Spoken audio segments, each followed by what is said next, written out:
Yung inalagaan mo, minahal mo, tapos sumama sa iba.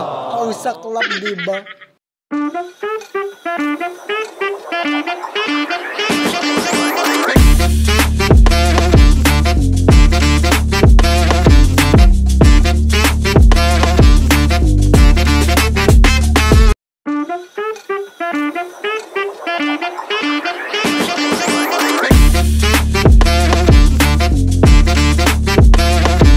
Paano ba mag-alaga ng kalapati? Yan ang ating pag-uusapan ngayon.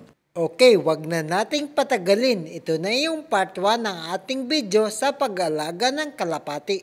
Nagsimula ako sa 2 kalapati at dumami ng dumami ang aking mga alagang kalapati. Mga basic lamang ito sa pag-alaga ng kalapati. Kaya naisipan kong igawa ng bahay ay hindi basta bahay, matibay, hindi mapapasok ng predator na pusa o anumang kumakain sa aking mga kalapati.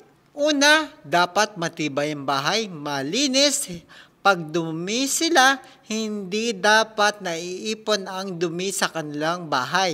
Pwede kayong kumita sa pag-aalaga ng pigeon o kalapati kung ititrain nyo ang inyong mga alagang kalapati. Kunwari, pagpapakain na kayo ng inyong pigeon kalapati, dapat kayo'y may silbato o pito o whistle. Ito ay senyales na kakain na sila.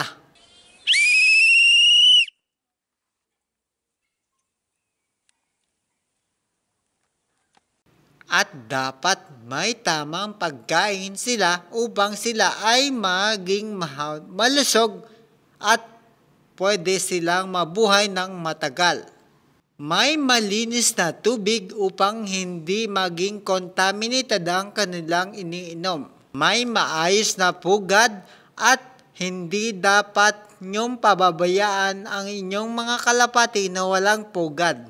Pwedeng pantanggal ang stress. Pwedeng kayo ay magbebenta ng mga kalapati upang kayo kumita o sasali kayo sa racing upang mas malaki ang inyong kita.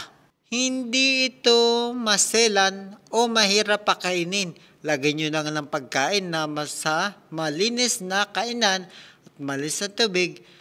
Kusa na silang dadami. Mabilis din silang dumami.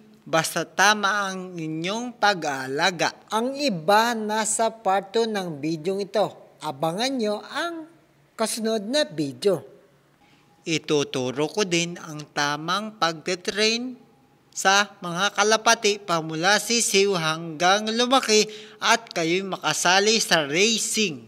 Sa mga kalapatids ko dyan na nag-aalaga din ng mga kalapati, ating subaybayan, ating suportahan ang kapwa natin mag-aalaga ng kalapati. Maraming salamat sa inyong panonood sa aking vlog.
Thank you for watching and happy farming! At kung nagustuhan mo ang video ito, paki-hit naman ng at kung bago ka sa channel kong ito, paki-hit naman ng subscribe. Maraming salamat kay Mel. Happy farming and enjoy farming!